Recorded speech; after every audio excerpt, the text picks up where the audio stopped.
Eres la razón por la que esta familia se vino abajo, me gritó mi hermano. Mi papá murmuró, todo estaba bien antes de que tú llegaras. No discutí, solo salí. Esa mañana, apagué mi celular. Cuando lo volví a encender al mediodía, tenía 22 llamadas perdidas y un buzón de voz que lo cambió todo. Hola, Reddit, tengo 31 años y no había regresado a casa en casi 8 años. No desde aquella pelea que terminó conmigo empacando todo lo que tenía en una SUV de segunda mano y yéndome del pueblo sin decir adiós. No me fui porque quería, me fui porque no me quedaba de otra. Crecer en mi familia significaba ser el chivo expiatorio, no importaba qué pasara. De alguna manera siempre era mi culpa. Mi hermano menor, Ryan, era el hijo perfecto, puro dieces. Atleta de varsity, beca completa, mi papá lo adoraba. Mi mamá solía bromear diciendo que Ryan podía incendiar la casa y aún así encontrarían la forma de culparme por haber encendido el fósforo. En ese entonces me reía con ella, pero nunca me pareció un chiste, no de verdad. Cuando me mudé, me prometí a mí mismo no mirar atrás. Construí una vida en otra ciudad, un trabajo estable, un departamento pequeño pero cómodo, amigos que en serio me querían por quien soy. No era glamuroso, pero era mío, y por primera vez en mi vida, sentí que podía respirar. Entonces, hace 3 semanas, recibí una llamada de mi prima Sara. Mi mamá había tenido un derrame cerebral, y no uno leve, estaba en el hospital, apenas reaccionando, y nadie sabía si iba a salir de esa. Dudé, por años me entrené para mantenerme distante, pero esto era diferente. Ella fue la única de la familia que alguna vez me mostró cariño, aunque siempre tuvo miedo de enfrentarse a mi papá y a Ryan cuando las cosas se ponían feas. Así que empaqué una maleta, compré un boleto y regresé a casa por primera vez en casi una década. Desde el segundo en que entré al hospital, supe que había cometido un error. Ryan me vio como si se hubiera tragado un limón. Papá apenas me asintió, y cuando pregunté por el estado de mi mamá, me dieron respuestas frías, como si no tuviera derecho a saber, como si estuviera estorbando.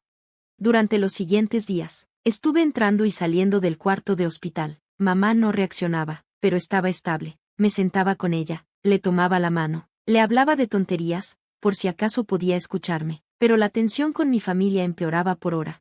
Todo explotó la noche antes de que regresara al aeropuerto. Estábamos en la cocina, los tres, Ryan, papá y yo. Acababa de decir que planeaba volver pronto, que tal vez podría ayudar más. Fue entonces cuando Ryan estalló.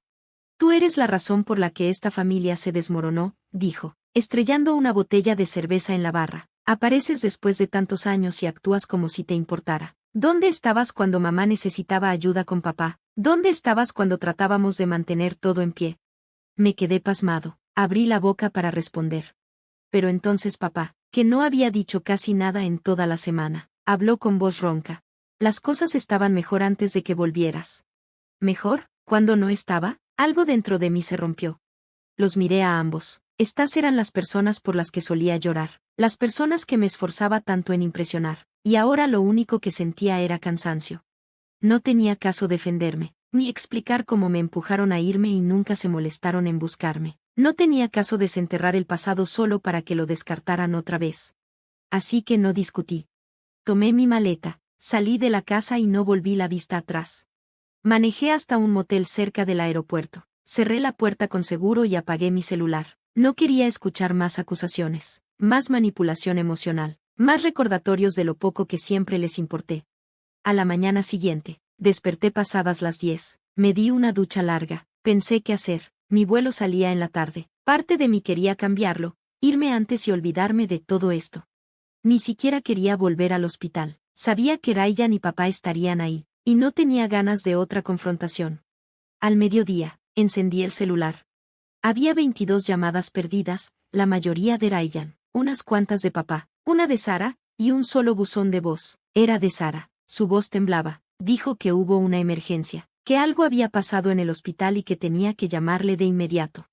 Luego el mensaje se cortó, como si alguien la hubiera jalado lejos del teléfono. Se me fue el alma al piso, traté de devolverle la llamada, pero me mandó al buzón. Llamé al hospital. La enfermera me dijo que hubo un código azul en el cuarto de mi mamá esa mañana y que la habían transferido a cuidados intensivos en estado crítico. Se me helaron las manos. Me senté en la orilla de la cama del motel, viendo la pared, toda la rabia que había cargado, Todo el orgullo que me impedía rogar por una migaja de cariño de mi papá o de mi hermano, desapareció. Lo único que importaba en ese momento era que mi mamá, la única persona que alguna vez me miró con ternura, podía estar muriendo. Y yo no estaba ahí. No esa mañana, no para ella. Corrí al hospital con el corazón en la garganta. Cuando llegué, encontré a Sara fuera del área de cuidados intensivos, pálida y con los ojos hinchados. ¿Dónde estabas?, me preguntó. Te estuvieron llamando toda la mañana. Le dije que había apagado el celular, tratando de mantener la voz firme. No insistió, solo me llevó adentro. Mamá estaba en una cama rodeada de máquinas, tubos, monitores, pitidos que sonaban más fuertes de lo que realmente eran. Su pecho subía y bajaba lentamente, de forma mecánica.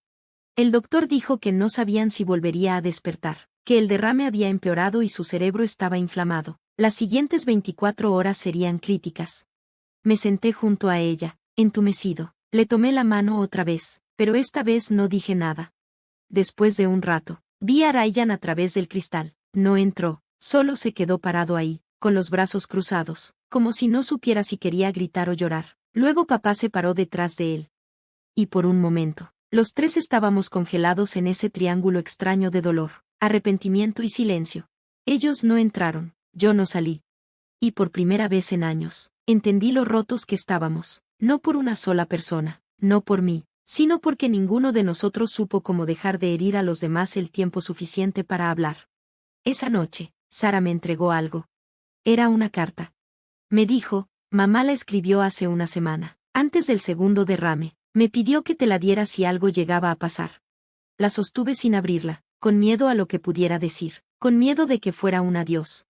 Y ahí estoy ahora, en la sala de espera del hospital, carta en mano, sin saber si estoy listo para leerla, pero sabiendo que tengo que hacerlo, porque lo que esté en ese sobre podría cambiarlo todo otra vez, o quizá explicar qué fue lo que realmente rompió a esta familia.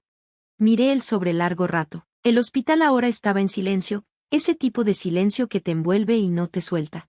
La luz de la sala de espera zumbaba suavemente. A lo lejos, una enfermera se reía en voz baja, y luego, otra vez, el silencio. Miré la carta otra vez. Mi nombre estaba escrito al frente con la letra familiar de mi mamá, ordenada y ladeada, como cuando hacía listas del súper o escribía tarjetas de cumpleaños. Finalmente la abrí, me temblaban las manos, no por miedo exactamente, sino por el peso de todo lo que había estado evitando. El papel estaba doblado 2 veces y olía levemente a lavanda, como los sobres perfumados que guardaba entre sus suéteres.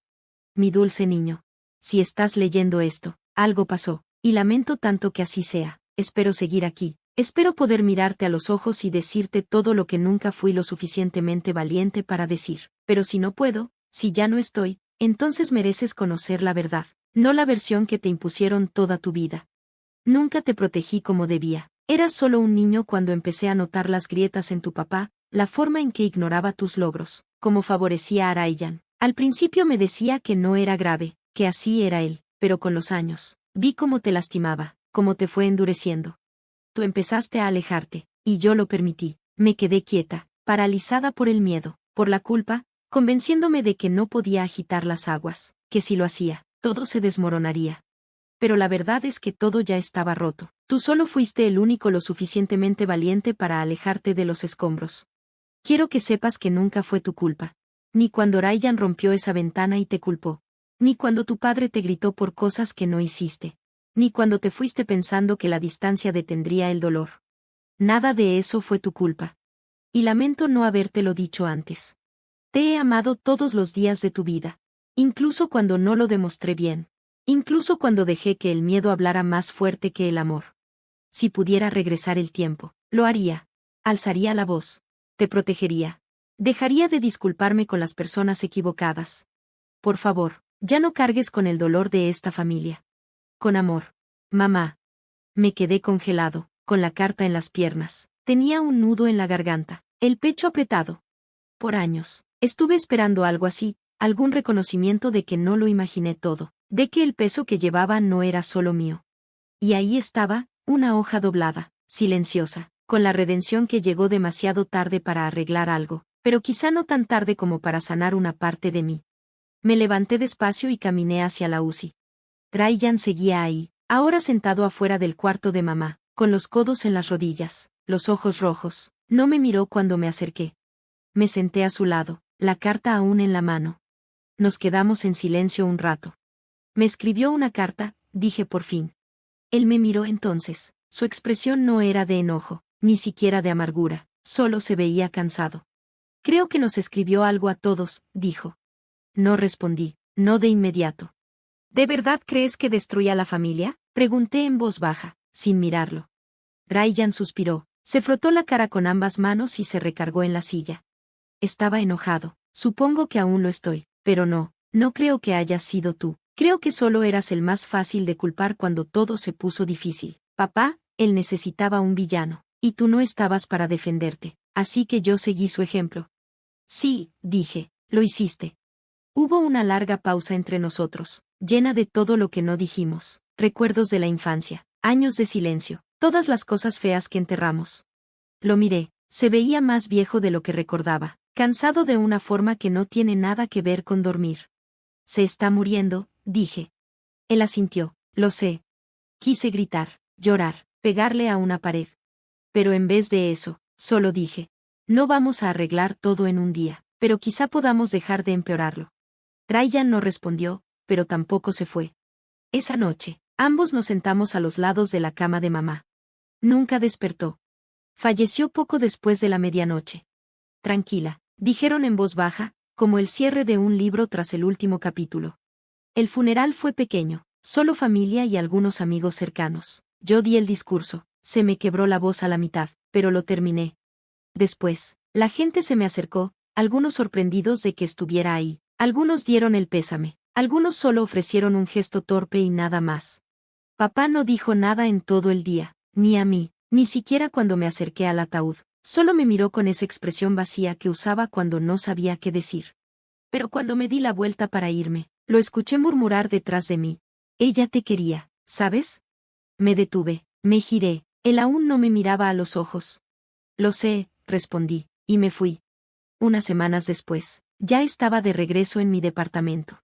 Los ruidos de la ciudad sonaban más fuertes de lo que recordaba, pero reconfortantes, a su manera. Enmarqué la carta y la colgué sobre mi escritorio, un recordatorio de que, incluso cuando el amor está enterrado bajo capas de silencio y miedo, aún puede abrirse paso. Ryan me llamó una vez, solo una. Hablamos 5 minutos, no fue emotivo, no fue profundo, pero tampoco fue hostil. Y para nosotros, eso ya fue un avance. No sé qué pasará con el resto de mi familia, no espero reconciliación, no ando buscando disculpas. Pero ya no cargo con su vergüenza. Salí de esa casa pensando que yo era la razón por la que todo se vino abajo. Ahora entiendo. No fui la razón, fui la consecuencia.